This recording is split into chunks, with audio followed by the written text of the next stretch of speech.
Todos os conselheiros, em nome da professora Silvana Lobo, atual diretora da Escola Superior de Advocacia, nós declaramos reabertas as terças-feiras por mês e temos a honra hoje de contar com a presença do Dr. Luiz Cláudio, que além de presidente da OAB, tem o seu currículo invejável. O professor Luiz Cláudio, advogado, presidente da OAB Minas Gerais, 2013 2015, foi vice-presidente da seccional Mineiro Luterano de 2007 a 2009, diretor-tesoureiro seccional no ano de 2004 a 2006, fundador e primeiro presidente da OAB Jovem em 96, 97, 98, emérito em Direito Empresarial pela Faculdade Milton Campos, professor de Processual Civil das Faculdades Milton Campos, da FUMEC e da Faculdade da UNELB, e autor de diversos artigos e livros jurídicos. A nossa aula de hoje será sobre a defesa no processo civil. Eu já passo a palavra para o nosso presidente. Obrigado.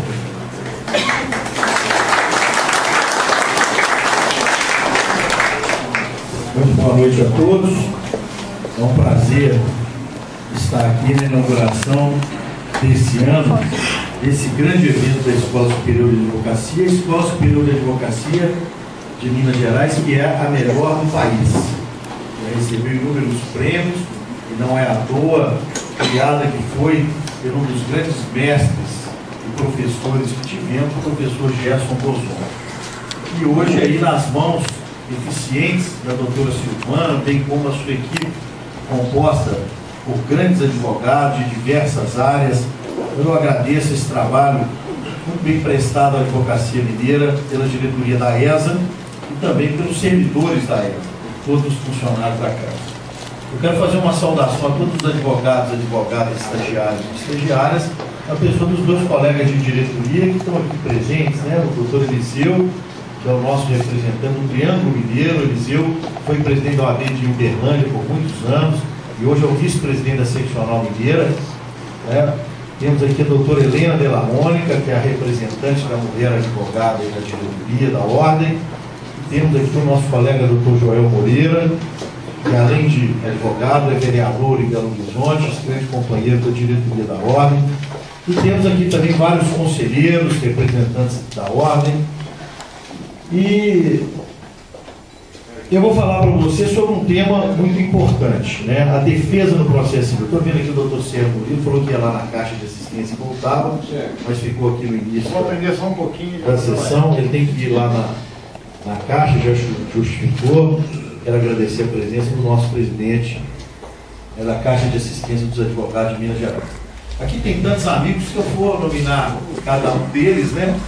Nós vamos ficar boa parte do tempo. Eu quero passar o recado na maior brevidade possível. A gente falar sobre um tema importante, com riqueza de detalhes, mas também sem exceder no horário, que nós sabemos que aula muito longa é muito chata, né? O bom é, como diz o Raimundinho, a palestra mini-saia, né? Cobrir o assunto vai despertando interesse, né? E falar da defesa no processo civil, nós temos que fazer uma introdução da Constituição da República, né? A ampla defesa, o direito de defesa é um princípio constitucional inafastável do Estado Democrático de Direito. Portanto, quando a gente fala em defesa, nós temos que estar ciente que a defesa compreende vários atos e não apenas a entrega de uma mera contestação de uma peça formal de defesa. A defesa é a oportunidade da parte de se defender, de produzir provas, de participar e atuar, influenciando no resultado final da ação. Esse é o papel do advogado. Papel, inclusive, que muitas vezes não é compreendido por parte da opinião pública, né, especialmente no processo criminal, que vê o advogado como aquele que se coloca como um obstáculo à prestação jurisdicional eficiente. Não é verdade. A defesa busca não é um resultado final da ação. A defesa busca é que a sentença seja justa ao caso concreto. Que se houver uma condenação, que seja feita uma condenação fundamentada com base nas provas produzidas nos autos. Então a primeira coisa que nós vamos falar sobre defesa é exatamente isso. Quando eu vou fazer uma defesa, eu não posso me preocupar apenas com o primeiro ato do processo, que é a apresentação formal de uma peça contestatória. Eu tenho que me preocupar com todas as consequências que essa peça vai trazer para o processo. Por isso é que a gente compara, normalmente, né, o processo com o jogo de xadrez. Qualquer mexida que você vai fazer numa peça, mesmo no início de uma rodada de um jogo, você tem que refletir quais as reações que irão desencadear resultados na continuidade do jogo. Então, eu não posso mexer a peça da torre sem saber qual a próxima peça que eu vou mexer no tabuleiro. Então, quando eu vou apresentar uma contestação, eu não apresento ela aleatoriamente para depois preparar uma estratégia de defesa para o meu cliente. Eu tenho que preparar a estratégia de defesa, e essa estratégia de defesa tem que ser coerente com a defesa que eu vou apresentar. Então, eu vou dar um exemplo aqui simples. Vou dar muitos exemplos na área de família, porque é uma área que eu advogo com muita intensidade. Olha, o meu cliente, às vezes, é réu numa ação de investigação de paternidade. E o autor da ação alega que sua mãe teve relações sexuais constantes com esse seu cliente. Você vai preparar uma defesa. Você não pode preparar uma defesa sem uma consistência da prova que você vai produzir. Qual a prova que você vai produzir? Quais são as provas que se produzem numa ação de investigação de paternidade? Olha, um exame RH negativo tipo sanguíneo? Sim. Um exame DNA? Sim. Eu não posso fazer uma defesa absolutamente abstrata, inconsequente daquilo que eu vou alegar. Por exemplo, eu venho dizendo lá que jamais teve relação sexual com a mãe do menor, que nem conhece ela, que nunca viu, mais gordo, mais magro. E aí vem o exame DNA e o positivo. Você perde a sua credibilidade de defesa. Você fala, mas tem alguma defesa que possa ser feita no sentido de atenuar isso? Eu posso dizer? Posso. Você pode dizer que teve relação sexual, mas ela teve relação sexual também com outros homens e você não tem certeza dessa paternidade e assumir a postura. Aí você vai saber o que? É isso que eu falo que é estratégia.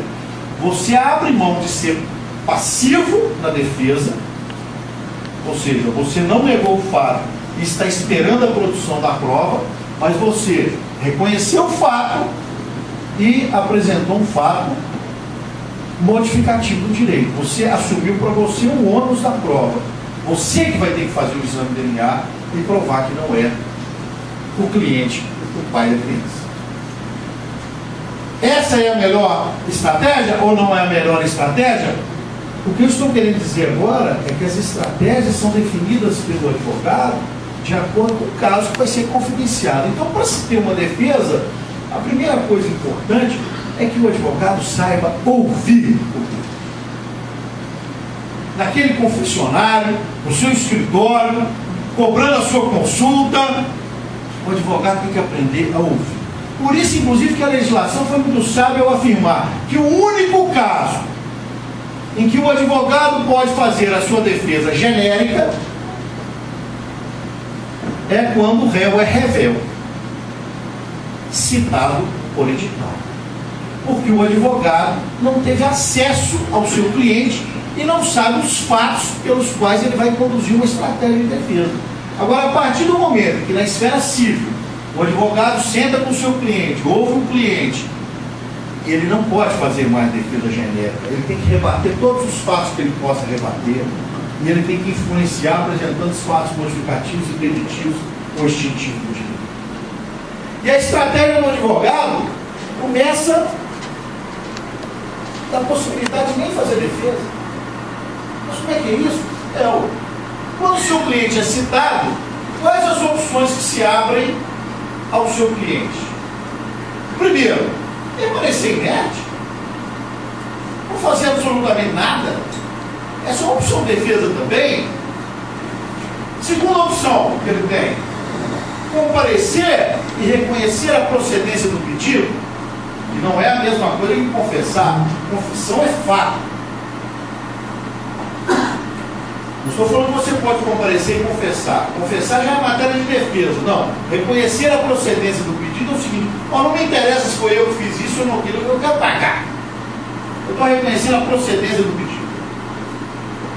Não quero acabar com esse processo. É uma estratégia também. E apenas a terceira é contestar. Aí você fala, mas será que existem as outras? Existem, eu vou provar para vocês. Vamos imaginar que há 5 dias de uma audiência do rito sumário, o seu cliente foi citado. Na área civil.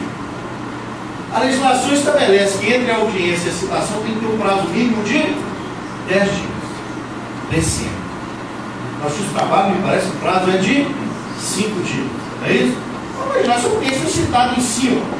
Se você comparecer à audiência com medida de defesa e procuração, o que vai acontecer? Suprida a nulidade de citação. E se a defesa estiver mal feita, ela vai para frente do dia. Não adianta você reclamar, não. Então, às vezes, é melhor ficar inerte, nem por esse negócio. Doutor, mas o senhor segura que eu vou ganhar? Assim, é só sendo ruim que eu seguro. Então, nulidade de citação, defeito de citação, às vezes é melhor nem aparecer. Permanecer inerte. Ah, mas e se o juiz julgar a revelia? E com a revelia, tornar verdadeiro todos os fatos alegados na inicial? Às vezes, a sua defesa vai se apresentar a partir daí, o recurso. Você vai anular o julgamento, retornar para a citação, vai demorar mais 10 anos. Não sei se é isso que o seu cliente quer ou não é isso que o seu cliente quer, mas se você está lá para fazer uma defesa, a sua estratégia pode ter sido até muito melhor do que ter se defendido. E o processo ter sido julgado depois de 6, 7 meses. Não sei qual é a vontade do cliente, a celeridade ou não do processo, mas a defesa sua estará segura. E a reconhecer a procedência do pedido? Também vou dar aqui um exemplo. Vou dar uma área trabalhista, inclusive, que eu vejo há muitos anos já, e uma área civil. Parcelas salariais incontroversas na área trabalhista. Seu cliente foi citado, você não tem o recibo de pagamento. Se você não pagar, né, Guilherme? Guilherme é advogado trabalhista. Se você não pagar na primeira oportunidade que lhe cabe, você vai pagar em dobro. Então é muito melhor chegar lá e pagar, reconhecer a procedência do pedido. Na área civil, dou um exemplo também, na ação punitória, o réu, expedido o mandado punitório na ação punitória do artigo 1108 do Código de Processo Civil, ele pode comparecer e reconhecer a procedência do pedido, que ele fica livre das custas e honorários advocatícios. Se ele embargar, que é a contestação da punitória, ele, posteriormente condenado, estará sujeito às custas, juros, correção monetária e honorários advocatícios. Então, pode ser uma estratégia também do cliente, citado, após expedição do mandato monitório, chegar lá e reconhecer a procedência do pedido. Mas nós, evidentemente, estamos habituados a, falando em defesa, dizer que o mais comum, que todos nós advogados nos valemos disso, é, citado, o cliente apresentar a defesa no prazo legal.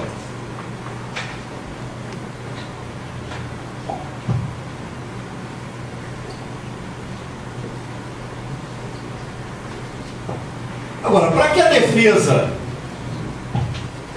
seja válida, porque a defesa fora do prazo corresponde à revelia, e se a revelia vai gerar os seus efeitos ou não, nós vamos depender quem vem da lei, mas para que a defesa seja efetivada dentro do prazo, nós temos que conhecer o prazo nos seus diferentes procedimentos judiciais. Tá? E aí nós temos as cautelares,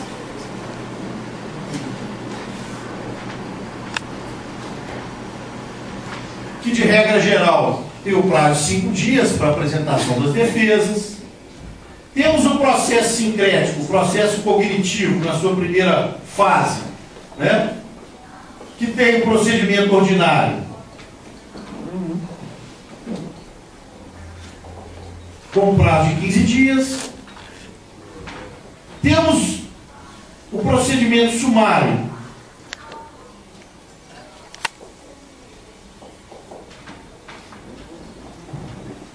Com a apresentação da defesa na audiência preliminar. E temos as contestações nos procedimentos especiais, que depende, evidentemente, da previsão legal. E onde não há uma previsão específica, aplica-se supletivamente a regra do procedimento ordinário, ou seja, 15 dias. Então é um regramento que não nos preocupa muito como advogados, porque normalmente, em regra, vem no próprio mandado de citação. Mas é lógico que nós temos que ter algumas preocupações sobre o início, a contagem do prazo. Porque eu já vi, e o doutor Sérgio Murilo, que é um grande advogado, já viu muitas vezes também, colegas enganados por contagens de prazo. Antecipações de prazo, porque o advogado compareceu na secretaria, né, e considerou-se citado antes da juntada do mandado. Então são armadilhas que podem surgir na vida profissional do advogado e que nós temos que ter cautela. Por exemplo, o mandado não foi juntado, o advogado vai lá, toma ciência, considera-se citado no processo, depois do mandado de citação juntada, é que ele conta o prazo. Evidentemente que o prazo já está contando para ele. Então, a regra é simples, né? Nos 15 dias a contar da citação, da juntada aos autos, do instrumento citatório. Se é uma carta precatória, da mesma forma, se é o próprio mandato, da mesma forma, né? E a única pegadinha que tem é na citação editalícia. Por quê?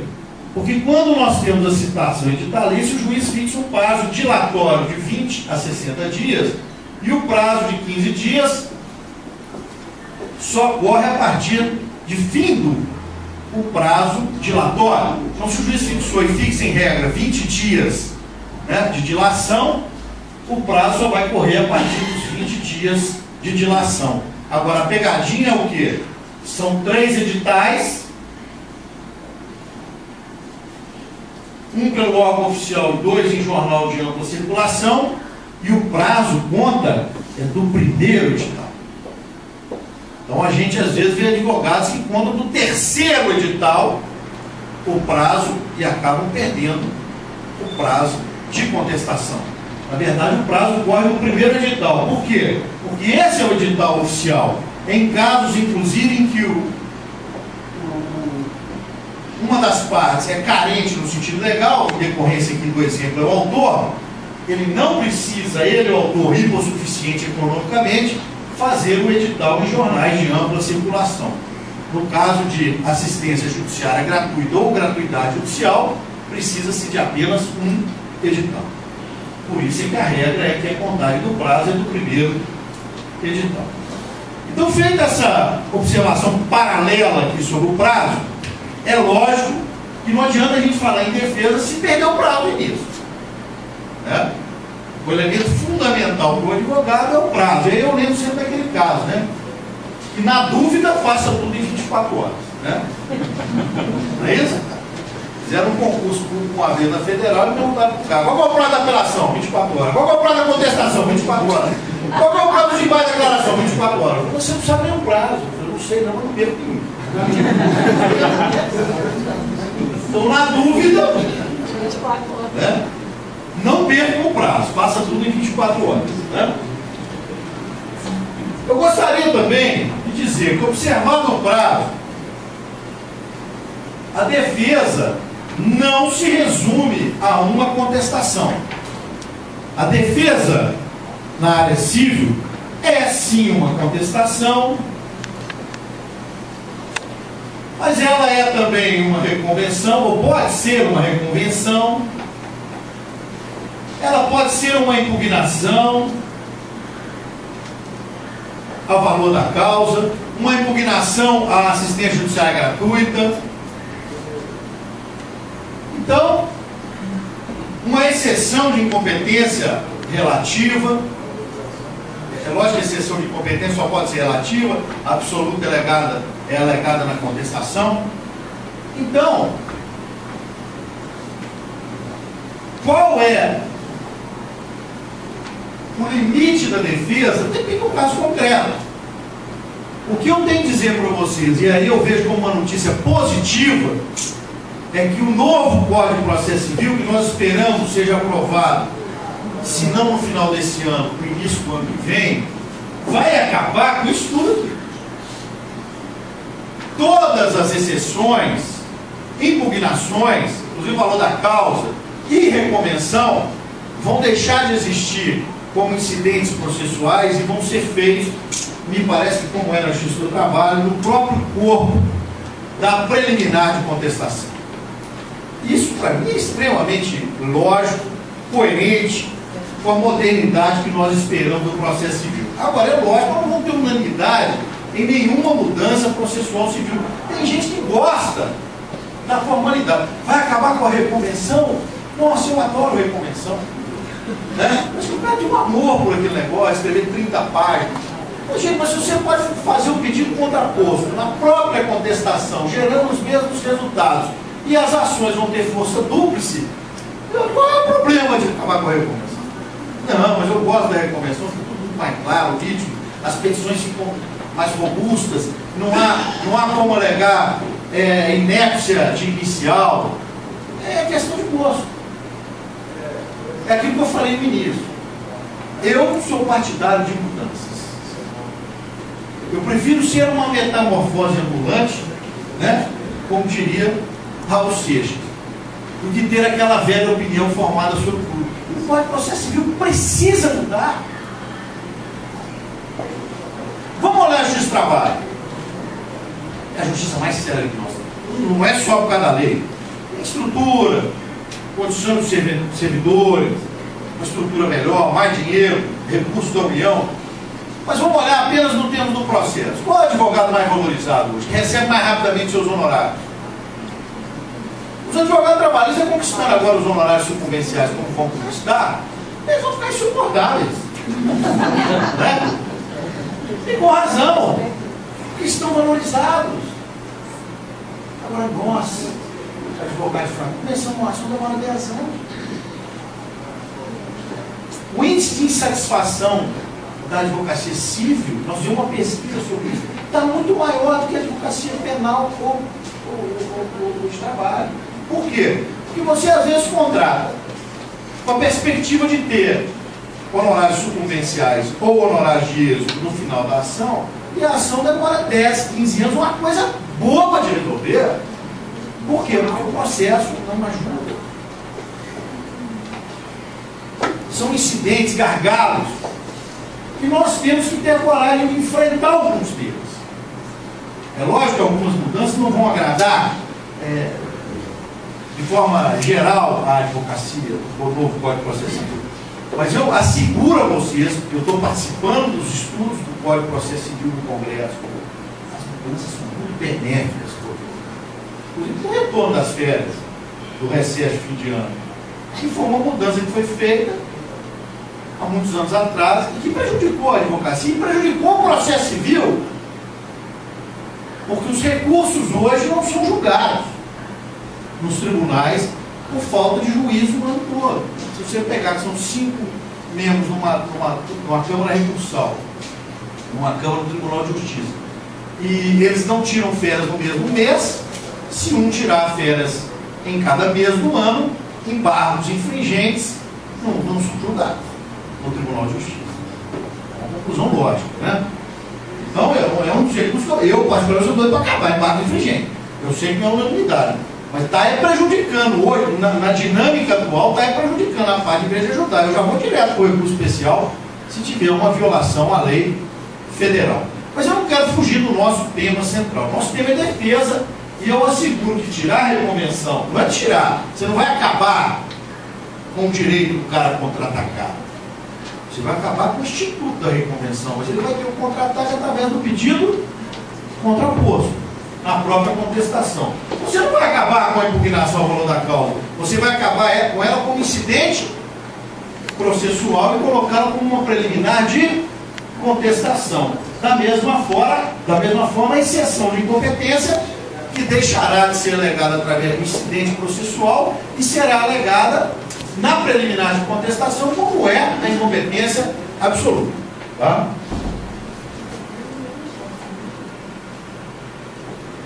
Feitas essas observações, nós temos que levar em consideração que o mais importante mesmo é a contestação. E a contestação, primeiro nós temos que falar daquilo que eu disse no início dessa exposição. É estratégia. E a primeira coisa que nós temos que fazer numa defesa é o que chama-se de tempestade de ideias. Você não faz a defesa, gente, abre a petição inicial e vai fazendo a defesa, não. Primeiro, você tem que modular a sua defesa, raciocinar a sua defesa, depois você escreve. E para modular a sua defesa, você primeiro tem que fazer a tempestade de ideias, ou seja, lê a petição inicial e fala, o que eu posso alegar? O que o meu cliente me disse que eu posso alegar em contestação? Eu posso negar o fato aqui? Eu posso apresentar fatos modificativos, impeditivos ou extintivos do direito? Então a primeira coisa é isso. Então eu vou contar aqui algumas historinhas, vou pedir permissão para vocês para contar algumas historinhas que vão modular bem estratégias de defesa. A primeira história que eu vou contar é uma ação que eu fui autor. Nessa ação eu fui autor, não fui réu. Mas exemplifica bem como uma defesa foi mal feita, num caso. E a defesa mal feita me ajudou a garantir o sustento da criança. Tá? Vamos lá. Eu falei que os exemplos são muito área de família. Esse também é investigação de paternidade. Uma moça me procurou. Eu era defensor público em Minas Gerais, trabalhava num porão aqui. E precisamente em 1987. Na época eu não podia nem entrar com investigação de paternidade contra homem casado. Você tinha que entrar com ação de alimentos, com prévia investigação de paternidade para efeito de alimento, porque o filho era ilegítimo. Isso era de 88, a posição de 88. Então, eu ajuizei essa ação em favor de uma moça contra um homem casado, diretor de uma multinacional. E ela muito pobre, humilde.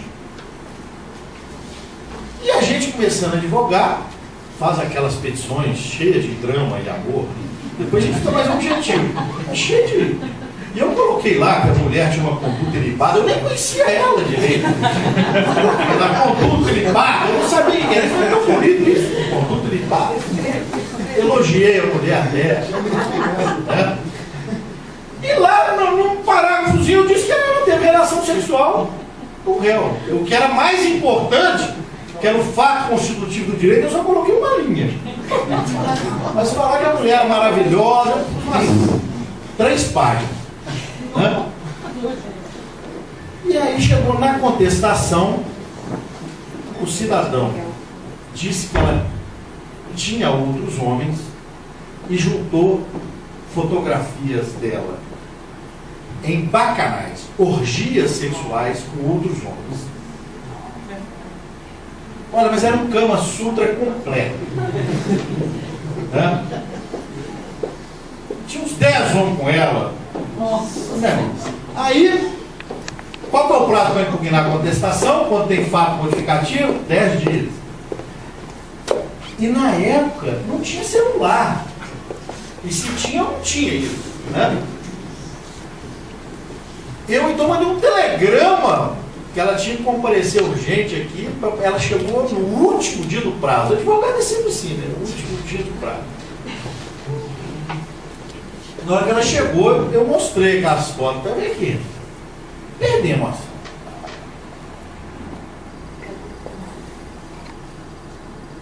Não existe exame de DNA. Nem passar para a cabeça, nem fazer exame de DNA na época. Não existia exame de DNA. Então aqui.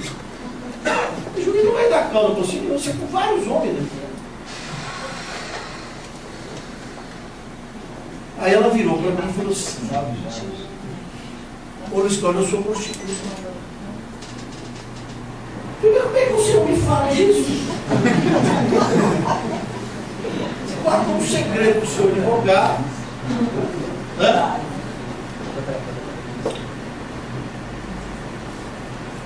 Por que você me disse isso? Ela falou, isso não é uma coisa que a gente diz assim, não, Luiz Cláudio. Você perguntou? Mas não é porque ele pergunta assim também, né? Nacionalidade, estado de serviço, de tudo. Eu tenho sua profissão. Né? Daí ficamos discutindo. Aí a moça desceu uma lágrima no olho da moça. E ela disse o seguinte: realmente eu quero desistir dessa.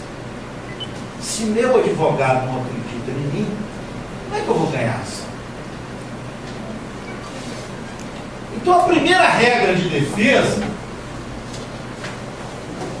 é que o advogado é o primeiro juiz da causa. Tanto para pegar a causa quanto para defender, você tem que acreditar no seu cliente. Se empenhar pelo resultado dele e não ter pré-conceitos. Porque ali eu identifiquei o seguinte: o advogado ele não pode ter pré-conceitos, ele tem que ter conceitos a partir das informações do processo. Porque o juiz tem que julgar no que está no processo, não quer que está fora do processo. Não me interessa se ela é prostituta, se não era prostituta. Vamos ver o que é o processo. E é aí que eu me dei conta de que em nenhum momento eu tinha ficado tão chocado com as fotos, que em nenhum momento eu tinha olhado tecnicamente o processo. E a advocacia é técnica. Até por técnica é que o advogado tem que se emocionar. Eu costumo dizer que o advogado dando júri, ele pode fazer um espetáculo maior, mas até por técnica. O advogado não pode perder a razão em nenhum momento, bater pouco com o juiz, bater pouco com a outra parte. Se fizer isso, tem que ser por técnica. E aí eu fui olhar o processo. Essa mulher me compeliu a fazer isso. Na hora que eu fui olhar o processo, eu vi um defeito gravíssimo na defesa. E qual era o defeito gravíssimo na defesa? Quando eu entrei com a petição inicial, o réu não negou em nenhum momento que tivesse tido relação sexual com a mãe do autor. Pelo contrário, ele deixou bem claro que teve relação sexual com ela, mas que ela tinha tido com outros homens. E juntou a foto daquela regra do homem. A loucura quase toda. Mas ele atraiu para ele o ônus da prova. E qual a prova que ele fez? Fotografias. Com negativo. Na época tinha negativo. Eu então peguei os negativos, rapidamente fui olhar as datas do negativo. Todos antes da concepção da criança. Antes do período em que ele conheceu ela. Então o que eu fiz? Fiquei caladinho. Atravessei uma petiçãozinha de 5 linhas só, dizendo o seguinte: que as fotografias nada provavam. Ponto. Vamos para a audiência do julgamento. Eu não levei nem testemunho. Por quê? Não tinha que provar mais nada, não. O que eu tinha que provar já estava provado. Que teve relação sexual, porque não foi negado esse fato. Quem tinha que fazer a prova? O réu, que ele não era o pai. Não tinha exame DNA na época. O advogado do réu achou que já tinha ganhado com as fotos, não levou testemunha também. Chegou na audiência, os dois sem testemunha, o juiz começou praticamente a debochar de mim. Eu lá com meus 24 anos, cara de bobo, sentido, né? E o juiz viu: doutor, o senhor não trouxe testemunha? Eu falei: não trouxe. O senhor também não? Falou: pelo também não. Então eu já vou julgar, falando pela hora. Alegações orais. Nem depoimento pessoal, doutor, o senhor não quer? Não, ele já confessou. O juiz, como é que é? Ele já confessou. Aí eu fiz as alegações orais. E voltei de denúncia. Ganhou a ação por quê? Porque o réu na contestação não negou que tivesse relação sexual. Se ele tivesse negado, tinha dificultado o meu trabalho, muito mais. Por quê? Porque ia ser difícil, eu teria que provar que a mãe do menor teve relação sexual. Ele poupou meu trabalho. Ele reconheceu para mim esse fato. E ele não conseguiu desincumbir-se do seu ônus probatório que ele assumiu, que era de provar que o filho era de outro homem, não dele. Porque as fotos que ele apresentou, como eu disse, não provavam absolutamente nada. Então esse é o primeiro caso que eu vou contar para reflexão. O segundo que eu vou contar é para outro tipo de reflexão. O primeiro foi para mostrar que nós temos que ter técnica. O segundo, eu vou mostrar que nós não somos obrigados a ganhar a causa, né? Vamos fazer uma defesa. E aí eu quero dizer para vocês o que é ganhar a causa? Ganhar futebol a gente sabe, o cara fez mais gol que o outro. Né? Vale a bola na rede, não é isso? Eu vou ganhar uma causa. O que é considerado ganhar uma causa? Armar uma defesa que dificulte o réu a ter alguma saída para contestação. Tá, então eu vou te dar um exemplo aqui. Ó. Vamos imaginar que você teve uma relação sexual com uma moça, Sandro. Você é casado, vai dar problema. Mas vamos imaginar. Casado vai dar problema. Mas tá vivo, né? Então, teve relação sexual, mas engravidou uma moça, nasceu um filho, sua cara lá, com o papai, sua cara. Aí esse filho entra com investigação de paternidade contra você contratou um advogado, o advogado faz a defesa, o filho é do santo. Uma ação declaratória. Você fala, perdi a ação. Amanhã esse filho pode se tornar o seu bom amigo. E quando você foi velho, ficar velho, esse filho cuidou de você. O seu grande orgulho na vida. Aí você fala, será que eu perdi aquela ação lá atrás mesmo? Ou ali foi a grande vitória da minha vida? Então ganhar ou perder uma ação é uma coisa subjetiva. Fora o transplante. Porque ninguém pode. Sabe que filho serve para fazer transplante, ajudar o pai com Claro, pode ter outras consequências. Nesse interesse de órgão. Mas o que eu estou dizendo é o seguinte: nós, como advogados de defesa, nós estamos compelidos a buscar defender o nosso cliente da melhor forma possível. Mas, diferentemente de outras atividades profissionais, o advogado não assume o compromisso com o resultado. A nossa atividade é meio, ela não é uma atividade finalística. Eu não posso chegar para um cliente meu e falar, eu vou te defender, você vai ganhar, e se não ganhar, né, eu devolvo o seu dinheiro. Isso, inclusive, é infração ético-disciplinar. O advogado não pode prometer êxito na causa ao cliente, porque o resultado prático, né, não depende só do advogado, e mesmo que dependesse, né, a gente não pode considerar perder a improcedência ou procedência de uma ação, perder uma causa. E aí eu vou dar um exemplo de um caso concreto para exemplificar o que eu estou falando. Também um caso que eu tive, mas já era no meu escritório. Eu fui procurado por uma ex-aluna. Ela me indicou o marido dela para eu fazer a defesa. E olha a situação constrangedora. Ela levou o marido para que o marido fosse defendido por mim numa ação de investigação de paternidade, e a mãe, a empregada doméstica da casa deles. Tá? E aí os dois chegaram no meu escritório. Eu achei tão estranho isso, né? O cara, uma citação inicial de uma investigação de paternidade, a mulher dele levando ele no escritório de advocacia. E a mulher falava mais que ele. Ele não é o pai de jeito nenhum, ela quer o dinheiro dele. Aí uma hora eu falei, mas peraí, quem tem que falar se ele é o pai ou não é ele. Falei com ela por toda a educação. Você teve relação sexual com a mãe do menor? Perguntei para ele rápido para não dar tempo de mentir. E ele me respondeu mais rápido. Ele, nunca, jamais. Tá bom demais. Né? Aí já tinha exame de DNA. É outro quadro, né?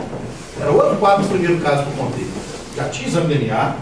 Eu falei com ele, falei, olha, o seu caso, ele é muito complexo do ponto de vista afetivo, familiar, mas jurídico, ele é muito simples. Você nunca teve relação sexual com a moça, então você não pode ser o pai biológico da criança. Então eu vou fazer a defesa falando que você nunca teve relação sexual. Nós vamos pedir o exame de DNA, certamente vai dar negativo. Não é isso? Não inventaram espermatozoide sintético. Não tem jeito dela ganhar essa ação. E você vai ganhar. Assina contrato de honorários aqui, procuração, aí eu já começo a fazer a sua defesa e eu estou absolutamente tranquilo. E na hora que ele saiu, imagina, o senhor também está tranquilo. Olha, né? Eu estou tranquilíssimo. No dia seguinte, 6h30 da manhã, esse cara me liga. Ele não estava tranquilo. Ele me liga 6h30 da manhã, falou, Luiz Cláudio, eu preciso conversar com você. E eu estou com um problema. Eu falei, espero que não seja o cheque que me deu ontem. Para descontrair um pouquinho e tal. Eu recebi ele na primeira hora do dia do escritório. E aí ele chegou para mim e falou assim, Luiz Cláudio, eu tive uma relação com essa moça. Aí eu falei com ele, olha, uma relação, ou 1000, se coincide com a concepção da criança, mudou tudo, você pode ser o pai. Aí ele falou, então foram 1000. Eu falei, qual é a igreja? Não sei se ele mergulha. Esse cara ele está com peso nas costas dele. Ele está com peso sem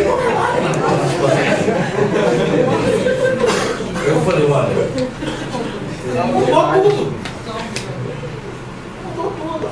A estratégia de defesa já mudou. O exame DNA hoje, né? Quer dizer, se você teve relação, foi sem preservativo, você pode ser o pai. Então nós vamos ter que mudar a estratégia, caprichar na defesa dos alimentos, né? Porque eu tenho que fazer a defesa agora já pensando nos alimentos também. Se você for o pai, a consequência é natural, o pedido é acumulado. Aí ele, então agora você está mais preocupado. Você pode estar mais tranquilo, fogo, eu já estou mais preocupado. Falei com ele. Mas também não é o fim do mundo. E aí, esse caso, eu chamo de páginas da vida, eu conto muito esse caso nas palestras do interior, porque esse caso é muito emblemático pelo seguinte. Nós reconhecemos que ele tinha tido uma relação sexual com a moça. Pedimos um exame de DNA dizendo o seguinte, ele não conhece a vida da mulher, se ela tem outros parceiros, o exame de DNA, nós sabíamos que o exame de DNA é que definir mesmo. A paternidade, o pedido era baseado na paternidade biológica, não era afetiva. E fez o exame, o que deu o exame? Positivo. Não deu nem 99,9, deu 100%. Pá, deu 99,9, não. Ele pediu para repetir. Pode ter erro. Eu falei, pode ter erro, é negativo, para positivo não pode ter erro. Não tem erro positivo, tem erro negativo. Não, mas eu quero fazer de novo. Você paga? Vamos fazer de novo, perto do juiz. O juiz aceitou, pô, 99,9 em outro laboratório. Na hora que eu vi o menino, ele podia ter economizado o dinheiro dele. Cara dele, né?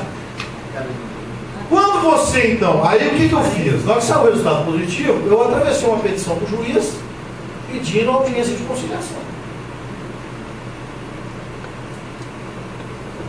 E falei com ele, olha, você vai ter que reconhecer a paternidade. Você é um pai, pô. E vão ofertar os alimentos dentro da sua possibilidade. Isso é defesa também, ó. Eu não vou ficar esperando o juiz te condenar, ó. Você tem que ser proativo aqui, ó. Eu sou o pai e quero pagar 10% que eu ganho. Que 30% também eu não aceito, não. Senão nós vamos brigar. Eu tenho outro filho, ou não tenho outro filho. Nesse caso ele não tinha outro filho, mas ele tinha argumento para falar, 10% tá bom demais. De pensão. Então vamos antecipar e ofertar os 10%. Ele aceitou. Só que chegou na audiência. Na hora que ele propôs o acordo, a mulher começou a chorar. E disse que queria que ele ficasse com a guarda do filho. Fato novo. O cara entrou para a audiência sem ser pai, ia sair com um menino. Já com a guarda. Ele já ia responder que aceitava, porque tem ser humano só pensa em dinheiro. Ele já estava preocupado em economizar os netos dele. Na hora que ele propôs, você fica com a guarda, tem que pagar pensão? Não, você tem uma mulher na sua casa. Você conversar com ela, começou a chegar o menino lá. Eu que lembrei, que ele era casado. Aí eu pedi ao juiz 30 dias de prazo. Olha, 30 dias de prazo, uma decisão de guarda, é complexo. Ele é casado. Aí a mulher desabou em choro. E disse que não tinha 30 dias de vida. Ela tinha uma doença crônica gravíssima, com atestado de fase terminal, tomando os remédios violentíssimos. E aí na audiência ela desabafou que não queria prejudicá-lo. Como é que são as coisas? Quando alguém entra com uma ação contra o outro, a gente sempre tem aquele negócio de quis prejudicar o outro. Ela falou, olha, eu não tinha outra opção. Eu entrei com a ação porque eu não tenho parentes vivos e eu tinha que deixar a criança com alguém. E achei muito bonito que você assumiu a paternidade assim que o exame de DNA saiu. Porque essa criança ia ter que ser entregue a um lugar qualquer de crianças abandonadas. E não é que os 30 dias não foram suficientes, a mulher morreu. E ele então, mesmo que não quisesse, assumiu a guarda do filho.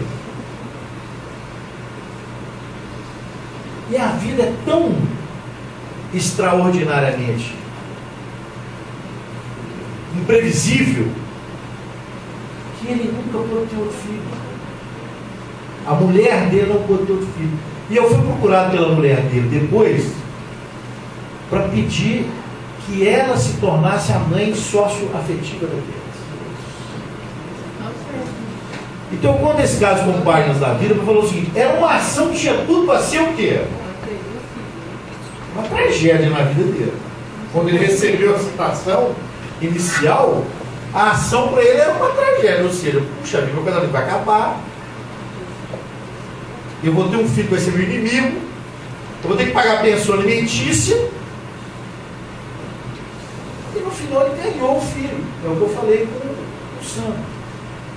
Hoje o filho é o orgulho dele, eles mandam cartão para mim no Natal como advogado.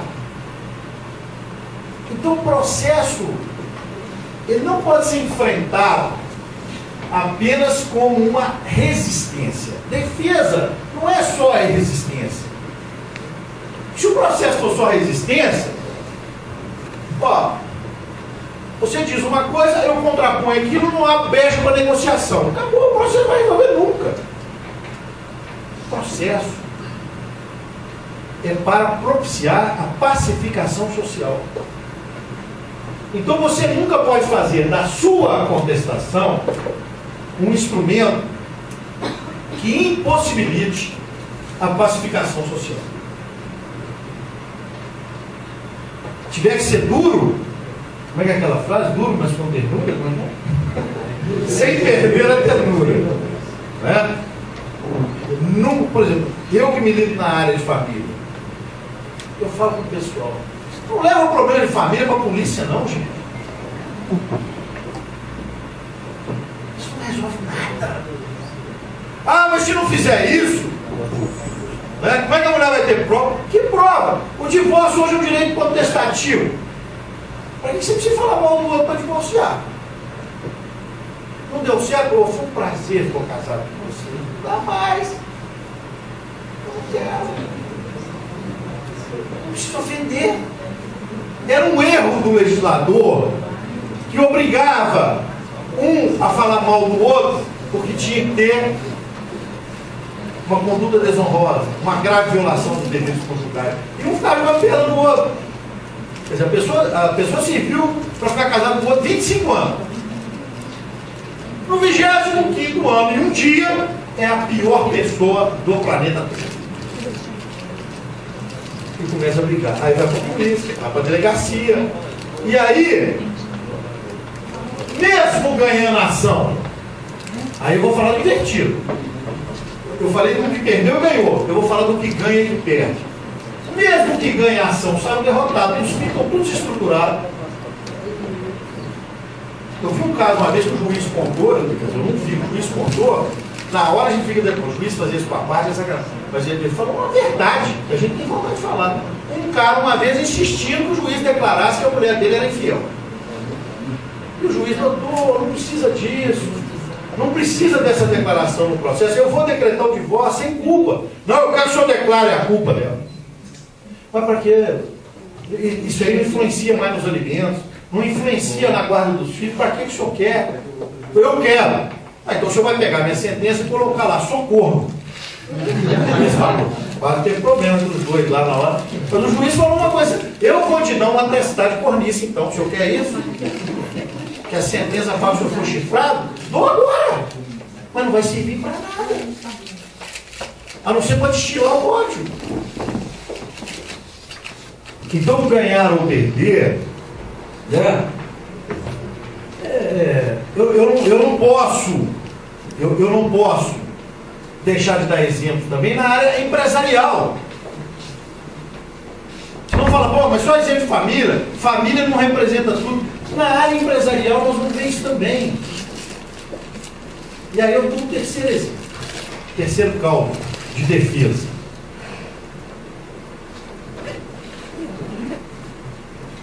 Uma vez eu fui procurado numa falência. Me contaram um caso lá da falência.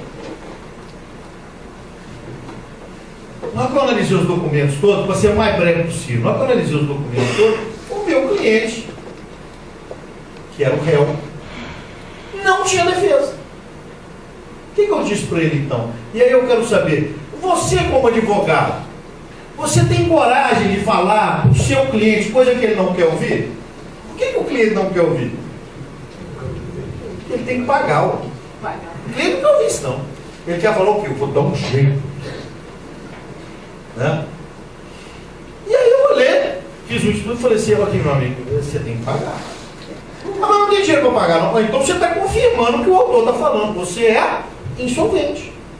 Você vai falir. Ah, mas eu tenho um carro, eu posso vender o carro de hoje para amanhã. O carro vendia rápido na época. Eu posso vender o carro e pagar. Pois faça isso. Eu falei com ele. Pois faça isso e pague.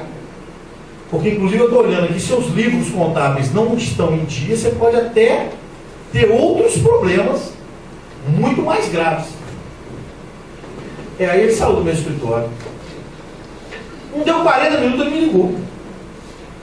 Olha, Storm, eu achei um outro advogado aqui. Eu achei um outro advogado aqui que falou que eu não preciso pagar. E que eu posso prestar caução em bens móveis, inclusive com o meu carro. Eu falei, não faça isso. A ação é baseada na insolvência. Se você falar que não tem dinheiro e que está dando um bem em garantia, você vai falir. Ah, mas o advogado aqui é parente de desembargador? Eu não estou falando isso. Eu estou mostrando como é que o cliente, eu não estou fazendo nenhuma censura ao cara ser filho de desembargador. Estou contando o que o cara me disse. Ele é filho de desembargador, ele assegurou para mim que vai ganhar. Que louco. Então ele sabe mais do que eu. E eu não vou pegar essa causa e passar esse mico amanhã. E aí vem a terceira lição. Você vai defender um indefensável? Expor o seu nome? Eu costumo dizer, e falo isso muito para o jovem, mas vai ser difícil, irmão. Não é fácil, não. Nós não podemos mentir para a turma jovem. Eu vou ganhar dinheiro da noite para o dia, eu vou ficar rico. Mas a advocacia tem uma coisa maravilhosa. Você pode viver dela quando você for lúcido. Jair Leonardo advoga com 90 e poucos anos. O Zé Cabral faleceu depois de uma sustentação oral no tribunal com 94 anos de idade, se não me engano. E a tendência das nossas gerações aqui é viver muito. Então vamos cuidar do nosso nome, da nossa reputação, do nosso conceito com os nossos clientes. Porque quando um cliente fala mal de alguém, ele replica para mais de 1000 pessoas. O Facebook, então, né? Quando fala bem, ele fala para alguns, já é uma propaganda. Agora, quando ele fala mal, sistematicamente, ele tem que ir no profissional. E aí, qual é o resultado desse caso? Esse cliente me ligou, é a lei do reflexo. Ele me ligou 6 meses depois do histórico que eu falei. Eu nunca mais deixo consultar um advogado com você. Você não perde cliente por dizer para ele a verdade. Você pode até momentaneamente não satisfazer os interesses dele, que são interesses difíceis de serem obtidos, mas ele volta para você depois. Porque ele vai lembrar que você deu, não é nem conselho, você deu um parecer correto para ele. Por isso é que eu acho que nós temos que priorizar a consulta, cobrar a consulta. Eu falo isso muito no interior. A gente fala em aviltamento de honorários. Para mim, a coisa mais absurda que tem o advogado não cobrar a consulta. Ah, mas é muito difícil, Gustavo. É difícil, mas o cara vai no seu escritório, pega a sua informação, vai no outro, pega a informação do outro, vai no outro, pega a informação do outro. Depois, com aquela sala de tudo, ele leva para alguém que vai fazer. Infelizmente, é um preço aviltante. Né?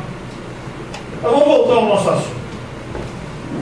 E para terminar, eu vou falar da tempestade de ideias, que é uma coisa importantíssima na defesa.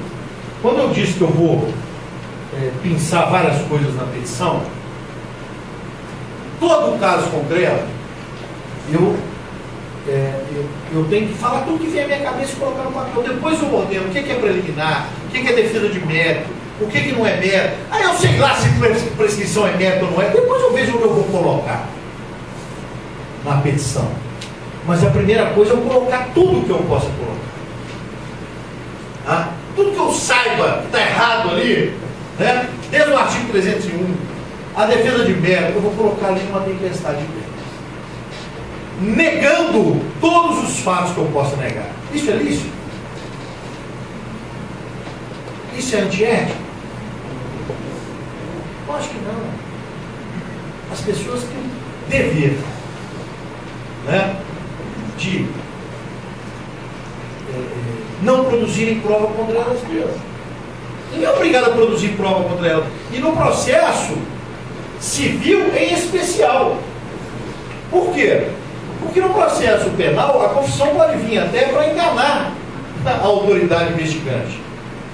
Né? Não é raro o pai vir falando que matou ou um menor de idade. Sou de menor, eu dei o tiro. Aí foi o maior que eu tiro.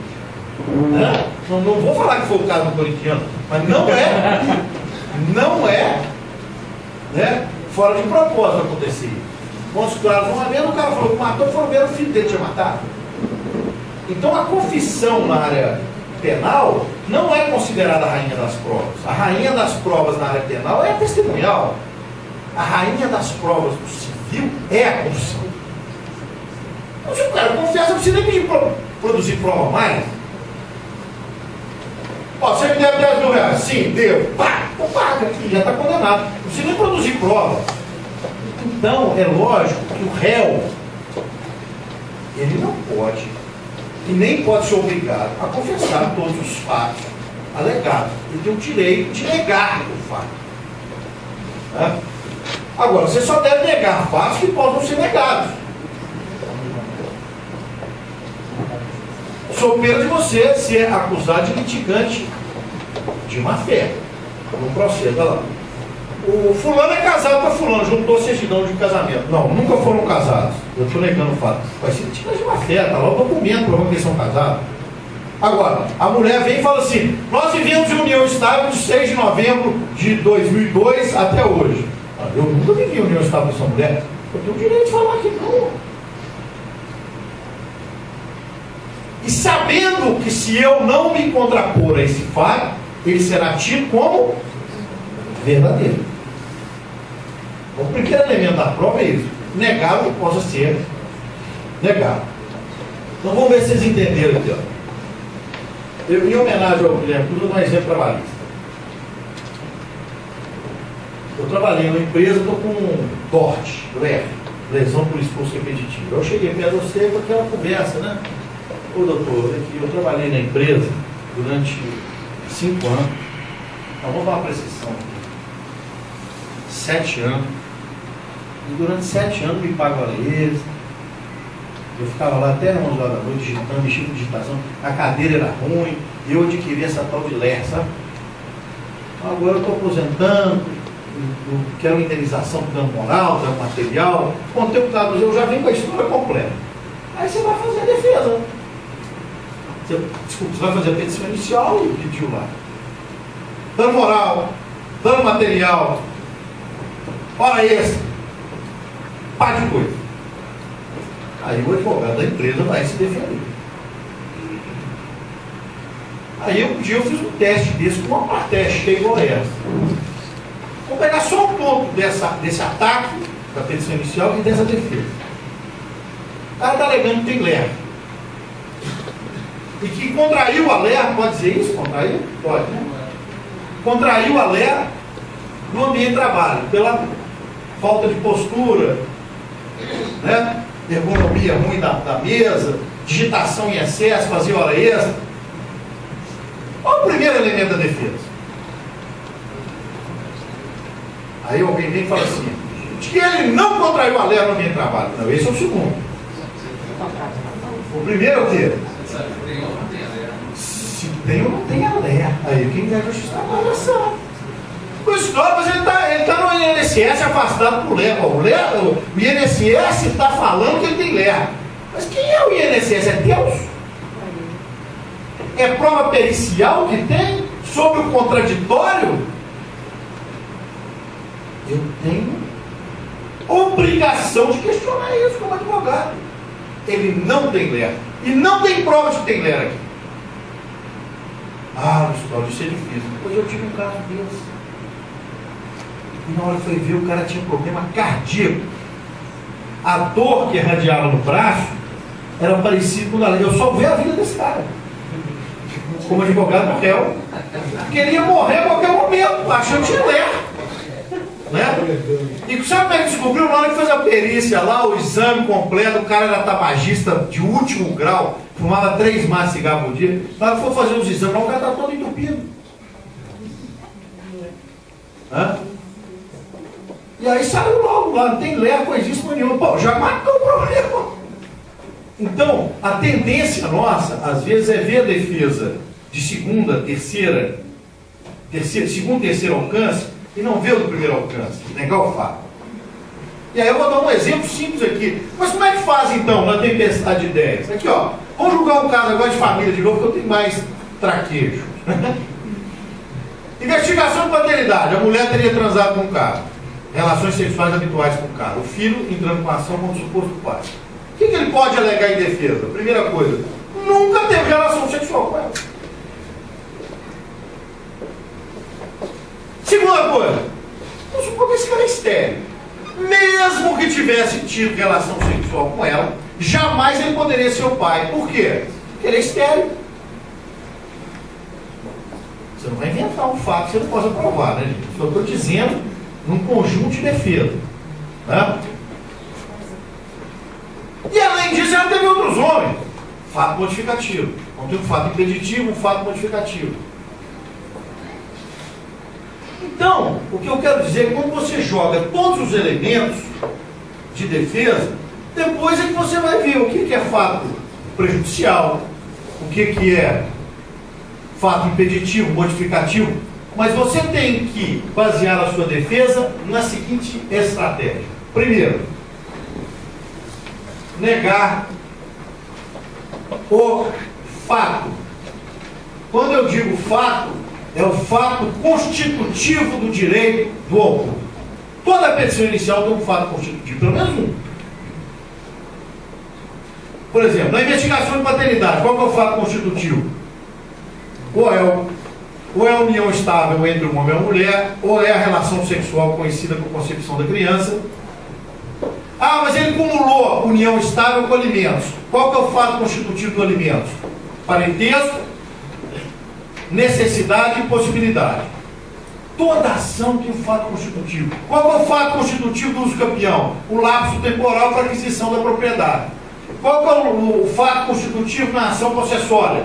O fato constitutivo na ação possessória é posse anterior, perda da posse, esbulho possessório. Toda ação tem fato constitutivo. E quando você identifica o fato constitutivo, você tem que, se possível, negar.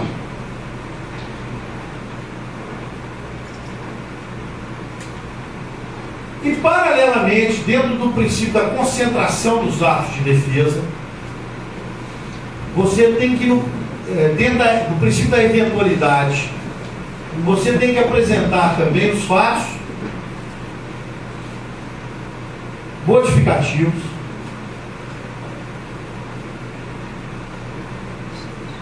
impeditivos e ou, extintivos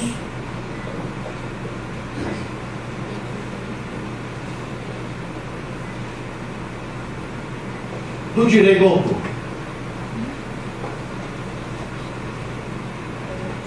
Então essa é a defesa de mérito. Nego o fato, apresento, se puder, se eu tiver esses fatos, fato modificativo, impeditivo, extintivo. Qual que é a diferença? Quando eu nego o fato, o ônus da prova é do autor. Quando eu apresento fato modificativo, impeditivo, extintivo, o ônus da prova é do réu. Então qual é a melhor defesa que tem? Os dois juntos, no princípio da eventualidade. Eu nego o fato e apresento fato modificativo, impeditivo, extintivo. Essa é a melhor defesa que tem. Por quê? Porque eu assumo uma posição de passividade em relação à prova, mas eu posso provar também se precisar. Tá? Antes do mérito, compete à parte, porém, alegar as preliminares de contestação. O que são preliminares de contestação? Resumindo, é defesa processual. E aí a principal dúvida: decadência e prescrição é o quê? Mérito. Existe uma discussão se é impeditivo ou extintivo do direito ou prejudicial de mérito. Mas ela é mérito. As preliminares são apenas aquelas previstas no artigo 301 do Código de Processo Civil. Vamos lá. Deixa eu ler tudo aqui de cabeça. Nulidade ou defeito de citação. Inépcia da petição inicial. Incompetência absoluta, porque a relativa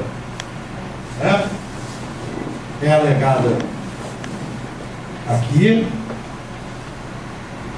Perempção, coisa julgada, litispendência, carência de ação, que são as faltas das condições da ação, iletividade de causa, falta de interesse de agir, impossibilidade jurídica do pedido, falta de prestação ou caução quando a lei o exige. Existem ações em que você tem que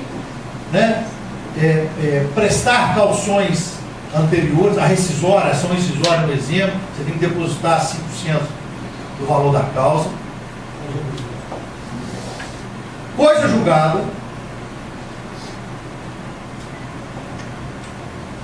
convenção de arbitragem, aliás, é a única das preliminares de contestação que o advogado não pode esquecer de jeito nenhum, porque todas as outras aí que nós mencionamos, a carência de ação, são matérias de ordem pública que podem ser alegadas a qualquer tempo. Então, se você esqueceu aí, você pode alegar mais adiante.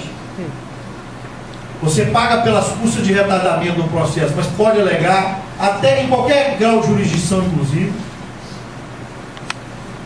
Incompetência absoluta, eu não aleguei na contestação, não aleguei no meio do processo, eu posso alegar lá na frente e anular o processo todo. Eu vou pagar custas de retardamento, mas eu posso fazê-lo. Agora, a convenção de arbitragem, ela é de direito privado. Se eu não alego na primeira oportunidade, e aí a defesa, a primeira oportunidade, eu abri mão do juízo arbitral. Porque o que é a convenção de arbitragem? É quando duas partes assumem um compromisso arbitral de submeter os litígios oriundos de um pacto, de um contrato, a um juízo previamente definido. É o juízo arbitral, ou uma câmara de arbitragem, ou uma pessoa natural para julgar. Em decorrência disso, se alguém se acha prejudicado, ele tem que ir para o juízo arbitral. Se ele vai para o Poder Judiciário, né, a outra parte tem que alegar. Aqui, ó, o juízo arbitral, a convenção de arbitragem. O juiz, então, é obrigado a extinguir o processo sem análise de mérito. Agora, se o réu não apresenta na contestação em preliminar a convenção de arbitragem, pressupõe que ele renunciou, pela autonomia da vontade da parte, abriu mão da convenção de arbitragem. Nós temos ainda, né, a incapacidade da parte, que são os defeitos de representação, como preliminar também, que deve e pode, né, ser arguída pela parte. Então, nós já montamos aqui uma contestação. Começo pelas preliminares, relaciono todas as preliminares do 301 que porventura possam existir, lembrando que existem algumas preliminares que são meramente dilatórias. O que é uma preliminar dilatória? Ela não causa extinção do processo, apenas corrige alguma irregularidade apontada. É o caso, por exemplo, da conexão. A conexão visa o quê? Extinguir o processo? Não, visa modificar a competência, remeter o processo a outro juízo, que é o prevento para a solução do conflito, né? E existem preliminares que são peremptórias, ou seja, que causam a extinção do processo, como é o caso da inépcia da inicial. Uma vez configurada a inépcia da inicial, o juiz tem que extinguir o processo, né? E o advogado só pode ajuizar outra ação se ele corrigir o defeito, né, acarretado na petição inicial. Feitas essas observações, eu vou, e já pelo adiantado da hora, eu só vou fazer aqui uma rápida consideração sobre esses três institutos aqui, né? A reconvenção. Nem todo procedimento admite a reconvenção. Por exemplo, juizado especial, ações do rito sumário, ações que tenham reconhecidamente força dupla, não admitem reconvenção. A reconvenção, pois, é o instituto mais típico do procedimento ordinário, onde o réu, não satisfeito apenas em se defender, contra-ataca também. Ela deve ser feita em peça autônoma, protocolada simultaneamente à contestação. Então, você vai levar o protocolo as duas simultaneamente. A lei não fala que tem que ser imediatamente uma depois da outra, usa apenas a expressão simultaneamente. Então, se alguém me perguntar, Luiz Cláudio, o camarada fez a reconvenção e não apresentou a contestação, ele é revel? É, ele é revel. Os fatos alegados na inicial podem ser tidos como verdadeiros. Podem. Nós sabemos que a revelia nem sempre, né, pressupõe a aplicação dos efeitos da revelia, né?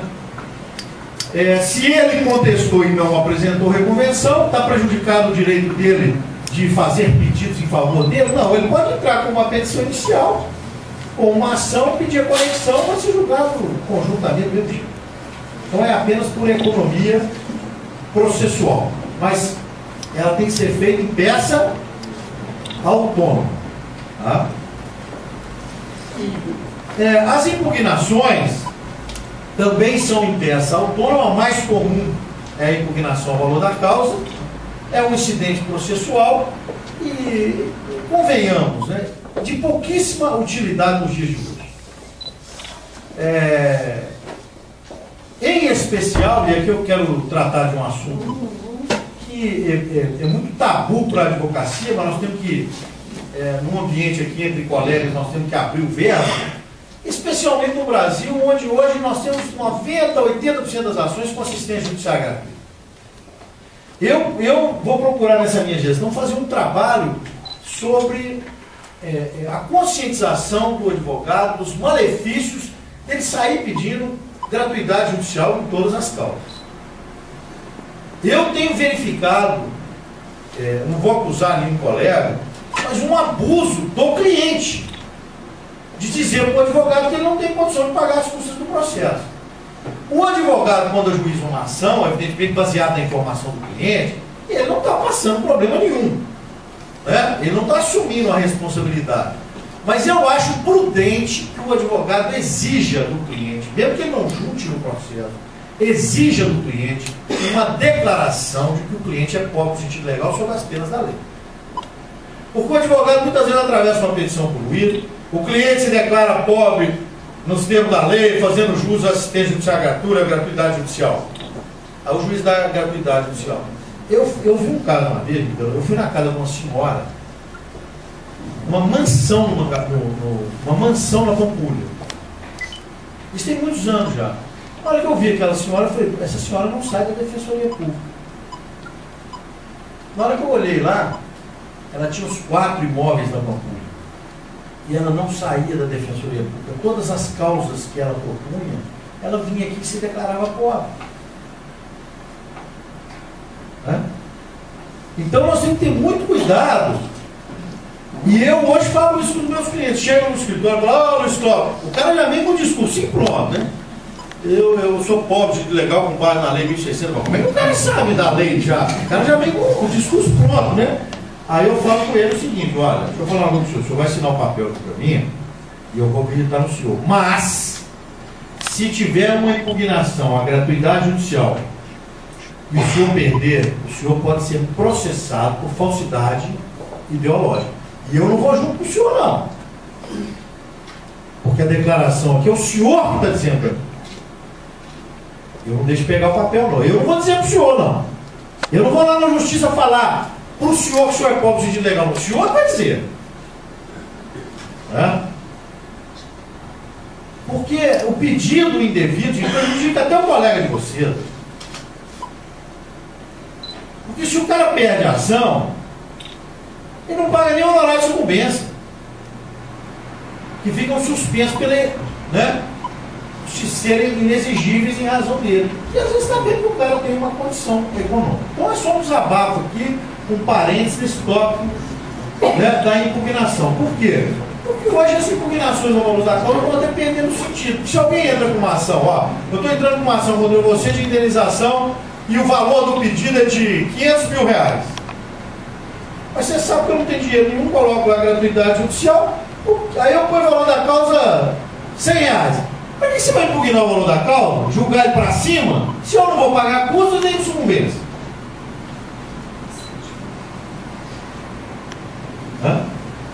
E eu vou fazer um dado estatístico, mas eu estou achando que o nível de pedido já está superando a casa dos 80% de gratuidade judicial na Justiça Mineira. Essa prática, na concessão, assim, só no defeito, Eles têm pedido? Sim, em razão de postilha, comprovando viados, eles conseguem curar já. Mas os próprios advogados, às vezes, quando o juiz requer uma providência mais dura, se apresentar documento, fala, não, basta a declaração. Nós mesmo defendendo que basta a declaração, senão você estaria constrangendo o cidadão que tem direitos.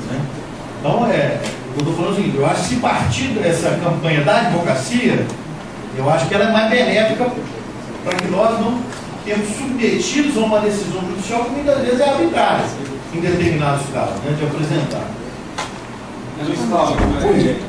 Ainda acontece em alguns casos. Peraí, só um minutinho, você levantou, foi mais rápido, Gatinho. Costumo, inclusive, todos os meus clientes, quando não é empresa, eu já pedi, antes do inicial, todos os documentos que comprovam os gastos e as receitas dele, já para não, até para não ter um despacho com os juiz ter mais morosidade em juntar uma declaração ou outro documento. Então, não só a declaração, que ele não tem condições, ele é ciente, mas também os documentos que comprovam, seja a declaração do imposto de renda e os gastos e contra-cheques colocados. Porque na CLT, o Guilherme saiu, mas na CLT o juiz pode alterar o valor da causa ex ofício. Na área civil, eu como professor de processo, eu sempre ensinava os alunos que não podia, né? Somente mediante provocação do artigo 261, mas tem juiz hoje que está mudando o valor da causa, atribuindo. Porque na minha concepção, o juiz ele só pode mandar emendar a inicial pela falta do valor da causa. Mas ele não poderia, em tese, de ofício, alterar o valor da causa. Por isso é que eu falo, que a impugnação do valor da agora, o juiz está assumindo a posição ativa de alterar o valor da causa. É papel mais arrecadatório do que. Né? Porque o valor da causa eu acho que é uma questão, se você interpretar o artigo 259, 260 e 261, a critério de fixação de parte. Porque ele não tem outra importância. Porque antigamente ele tinha uma importância grande, porque os recursos estavam vinculados ao valor de alçada. Quando a gente fala do tribunal de alçada, galera, é porque alguns recursos só subiam para o tribunal de alçada se tivessem um teto máximo mínimo, né? Então hoje não existe isso, ações que sejam barradas em decorrência de valor de causa, né? E para terminar aqui, a exceção de incompetência, que não se confunde com as exceções de suspeição e impedimento. A exceção de incompetência é do juízo, tá?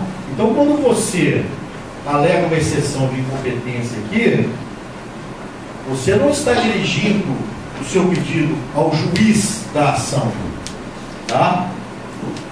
O que motivaria o fato de ele não se declarar suspeito e impedido ao tribunal, porque a acusação em face dele.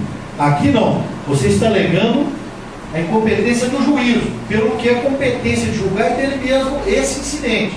Ou seja, quem julga o incidente de incompetência é o próprio juiz da causa, porque não é dirigido contra ele, é dirigido contra o juízo, né? Então nós temos a exceção de suspeição e impedimento, que aí sim você tem que apresentar um fato em face do juiz. As de impedimento são mais específicas e objetivas, parentesco, etc. A suspeição normalmente ligada à amizade ou inimizade com partes, e a incompetência, ela é da incompetência relativa, fixada na nossa legislação em face do foro, do território. E aqui, evidentemente, tem algumas questões jurisprudenciais um pouco mais complexas, né? Porque tem muita gente que, por exemplo, principalmente nos contratos educacionais hoje, que a base da instituição educacional é fora de Belo Horizonte, e eles colocam o foro competente, todo ele nas cidades afastadas. Então, nos contratos de adesão, passou-se a permitir pelo CPC que o juiz pudesse declinar o foro ex officio. Porque, em razão da incompetência relativa, o juiz também só poderia, em tese, agir mediante provocação. Então, se eu faço um contrato em que eu posso dispor o foro, eu posso combinar um foro diferente do convencional, remetendo a outro lugar. Mas aí, infelizmente, alguns passaram a abusar dessa regra.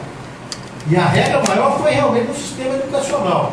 Faculdades, às vezes sediadas no Rio de Janeiro, abriam unidades aqui, estudavam o estudante, quando tinha um problema com a faculdade, tinha que juizar a ação no Rio de Janeiro. O contrato bancário também em algumas incidências maiores. Então aqui, né, a exceção de incompetência ainda é muito usada para declinar o foro, e a única preocupação que o advogado tem que ter é o seguinte: ele tem que apresentar o foro correto. Porque se ele faz a indicação do foro incorreto, o juiz, julgando improcedente a exceção, permanece no foro incompetente, ou seja, errado por errado, fica onde está. O juiz não pode consertar de ofício. Então vamos imaginar, na antiga separação litigiosa, o foro era o foro da mulher. Hoje suprimido hoje é o divórcio com o foro do réu. Mas na separação litigiosa, às vezes o homem ajuizava a separação do seu foro. A mulher, então, tinha que declinar o foro correto dela, da residência dela. Se ela indicasse o foro errado, ficava no foro do homem. Então tem que ter só esse cuidado de fazer a indicação precisa, né, do foro para não perder a demanda. Já falei demais, eu quero aproveitar a oportunidade, né, para colocar o AB à disposição de vocês em Minas Gerais, porque aqui, além de um colega de vocês, né, nós queremos todo o apoio de vocês para desempenhar as nossas múltiplas atividades. Nós temos hoje 94 comissões na OAB. Eu queria aproveitar essa oportunidade desse bate-papo nosso para convidá-los para fazer parte de uma das nossas comissões. Às vezes o advogado não conhece todas as comissões, eu não vou ter tempo aqui de apresentar todas as 90 e tantas comissões que nós temos na ordem. Mas nossos eficientes funcionários, né, nossos colegas de conselho, podem indicar para vocês uma das comissões. Eu vou citar só algumas aqui, né, delegado de prerrogativa, que ajudam os colegas a enfrentar os problemas do exercício profissional. Né? Nós temos comissões temáticas como direitos humanos, né? A Fátima daqui que nos ajuda lá na Comissão de Direitos Humanos.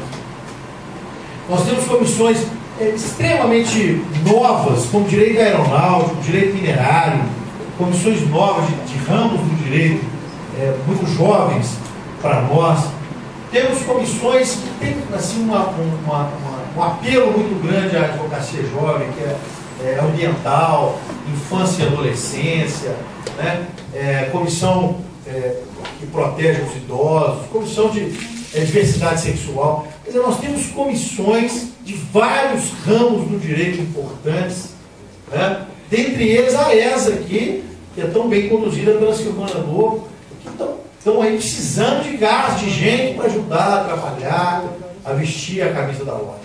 É lógico que todo o trabalho na OAB não é remunerado, todos os diretores, conselheiros, né, presidente de comissão trabalham sem qualquer remuneração, mas é um trabalho realmente sensacional. Eu sou apaixonado. A Silvana foi muito bem escolhida para ser diretora. Excelente professora, pessoa, né? Ela é humana. E o trabalho na ordem, ele traz uma riqueza de experiência muito grande, até nas dificuldades. Agora nós estamos convivendo aí com a greve do serventuário. Eu falo o seguinte, eu usei uma frase na minha posse, eu falo o seguinte: o advogado ele aprende cedo a superar os obstáculos. Mas na faculdade, no exame de ordem, e aí eu usei uma frase na posse, que é o seguinte: pedras no caminho, nós encontramos várias, e temos que com elas edificar o nosso castelo. Então o advogado é aquele que sabe viver com as dificuldades humanas, porque a gente vive exatamente as dificuldades humanas. A nossa matéria-prima não é o concreto e o cimento como é a engenharia, né? Não é o corpo humano como é a medicina. A nossa é a alma do cidadão, né? Nós trabalhamos com gente, nossas relações são humanas, né? Nós trabalhamos com a raiva, com o amor, com o sentimento das pessoas. Então é por isso que eu falo, nós somos realmente pessoas preparadas para enfrentar desafios, né? Por isso que eu falo, até os desafios da ordem vão nos fazer crescer como pessoa, e são os desafios que o advogado supera que vão fazer vencer também como profissional. Então fica aí o convite para que vocês participem da nossa querida OAB. Um abraço a todos, boa noite, e eu vou me colocar, eu não sei como é que funciona o texto com ele aqui, né? Mas eu vou me colocar à disposição para responder as perguntas. Tem uma rodada de fogo, né? Se eu não souber a resposta, eu pergunto para os universitários. O Carlinhos está ali afiado, o Carlinhos veio lá de Caxambu, um amigo nosso, viu, Carlinhos? Levanta aí, pessoal do Carlinhos. Ele é delegado de prerrogativa. Não para assistir o pessoal, não, mas para ver se estava cheio, para contar para o pessoal. Muito obrigado pelo Luiz Cláudio, muito rica, verdadeira aula, a sua exposição. E a pedida da doutora Silvana, também nós inovamos com os nossos colegas, para os nossos colegas do interior, A palestra foi filmada e a gente já pede sua autorização de público para que ele não negue. Divulgamos no Censura, YouTube e também no site da ESA para que todos os nossos colegas que não puderam assistir sejam brindados com essa rica exposição. Devido ao adiantado da hora, nós podemos abrir para 3 perguntas. Eu sei que o meu amigo já tinha uma, né? Não, eu só queria complementar o que o Ministro estava falando com relação à Lei 715 combinada com a 1.060, porque às vezes você vai juntar a declaração de pobreza do seu cliente, aí o juiz vai falar assim, uai, está juntando declaração de pobreza do cliente dele, mas compareceu na audiência constituído com advogado, então ele tem condições de pagar o advogado. Se ele está com declaração de pobreza, ele deveria procurar o defensor. É só isso que às vezes acontece. Obrigado, Sandra. Alguma pergunta? Perguntas? Então eu vou pedir para o doutor Eliseu. E deixar Você só uma não deu outra, nem chance de ficar perguntando, não. Sem mais perguntas? e deixar só uma outra sugestão. E a Igual, partir igual, dessa- pessoal, eu sou da família de Mariana, lá da fama do pessoal é gaveteiro, né? As mesas tem gaveta, na hora que chegava a visita, escondia o prato dentro da gaveta, fechava a gaveta. Quer, ninguém quer, faz tudo. É só deixar uma sugestão para a diretoria da ESA, que essas palestras que estão sendo gravadas aqui, que depois a ESA possa estudar um meio de que elas possam ser disponibilizadas para o advogado pagar uma taxa, fazer uma anotação e depois em casa assistir e fazer alguma anotação, porque às vezes é coisa rica, coisa você fala coisa importante, você não tem que anotar. Nesses projetos, como nós falamos, essa palestra, talvez até de madrugada já vai estar disponível na internet. E haverá também cursos de pós-graduação no Senso. O curso já está sendo apresentado na área de direito penal, curso de pós-graduação, vai ser coordenado pelo doutor Guilherme Marinho. E outros cursos também virão aqui pela ESA. Faz alguma pergunta, pessoal? Para não falar mais de